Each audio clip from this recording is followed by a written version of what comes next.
Bonjour à tous. Je voulais faire le point avec vous pour discuter des scénarios de boursiers moyen long terme alternatifs, c'est-à-dire les différents scénarios envisageables au travers de l'analyse des cycles longs de la bourse. Donc là, on voit, c'est la représentation en bleu du Dow Jones sur 126 ans, donc de 1900 à aujourd'hui.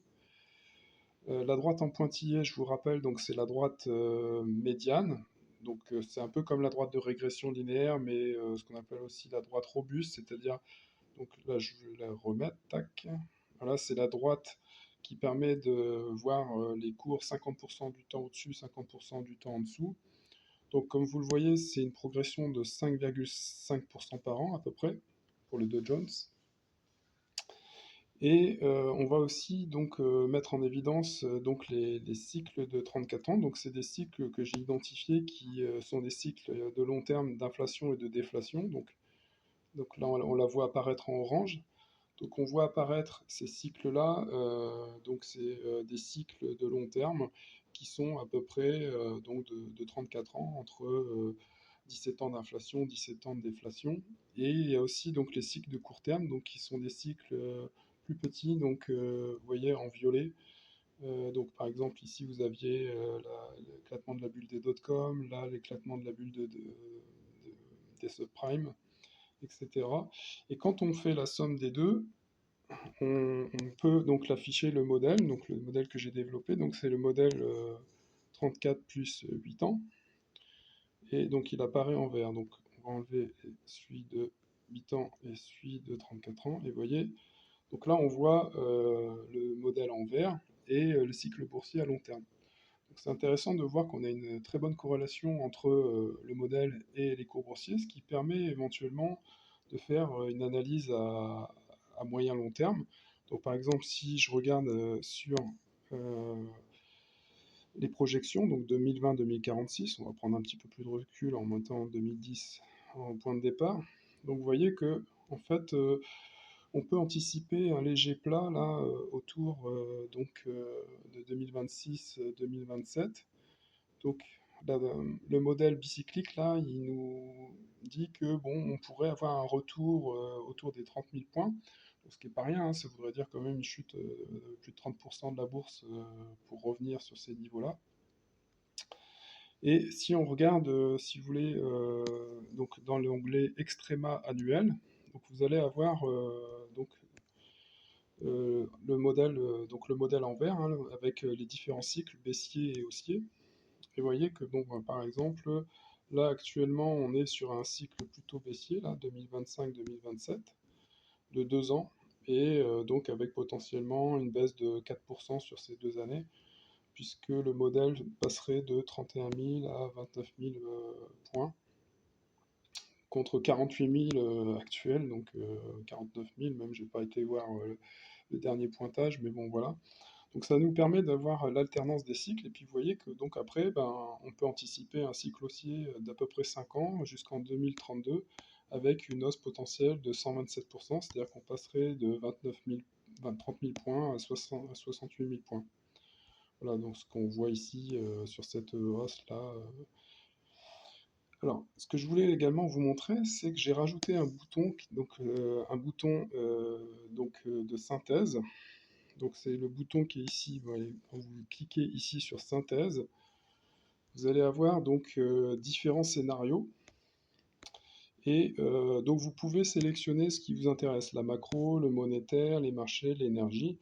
Donc par exemple, si je sélectionne énergie, on voit que par exemple le pétrole est bon marché par rapport à la production économique. C'est-à-dire qu'on a un ratio PIB pétrole qui est dans le quartier supérieur. On a aussi un ratio hors pétrole qui est extrêmement élevé, hein, si on l'affiche. Donc le ratio hors pétrole, il est là, c'est PIB pétrole. Ratio hors pétrole, il est ici. Vous voyez que bon on est sur le 99e pourcentile, donc c'est extrêmement élevé. C'est-à-dire que la médiane, hein, elle est autour de 16-17. Or là, c'est-à-dire que le ratio, on divise une once d'or par le nombre de barils, c'est-à-dire prix de l'or divisé par le nombre de barils, c'est-à-dire combien de barils de pétrole on peut acheter avec une once d'or. Donc en moyenne, dans l'histoire, c'était autour de 17, hein. Si vous regardez la répartition, vous voyez qu'on est entre 14, 15, 16, 17, la répartition des ratios. Et là, actuellement, on est à 50, donc c'est extrêmement élevé.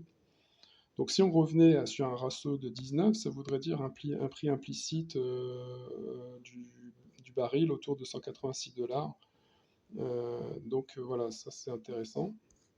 Mais je voulais revenir donc sur le tableau de synthèse. Donc, vous voyez, ce tableau de synthèse, ce qui est pas mal, c'est qu'il permet de choisir en fait la thématique qui nous intéresse, par exemple le monétaire. Donc si on regarde sur le monétaire, on voit que la politique actuelle est extrêmement enfin, est assez peu restrictive.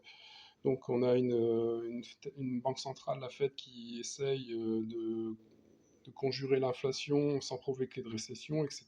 Donc ça nous permet d'avoir une big picture. Et puis là, bon, bah, vous avez en dessous, pour chaque thématique, euh, l'indicateur de risque associé.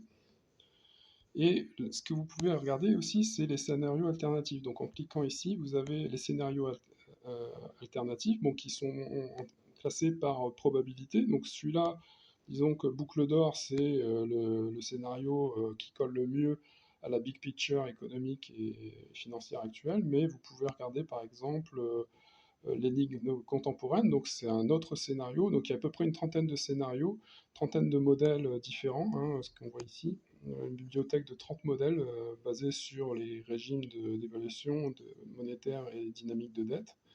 Et bon, bah là, vous avez une interprétation un petit peu différente, mais qui est tout aussi intéressante, hein. Par exemple, vous voyez que les indicateurs de surface, emploi élevé, inflation modérée, envoie un signal contradictoire avec la configuration des prix, puisqu'on a une once d'or qui est historiquement chère, et des actions qui sont également très chères. Donc il y en a un des deux qui ment. Donc ça permet de donner une interprétation.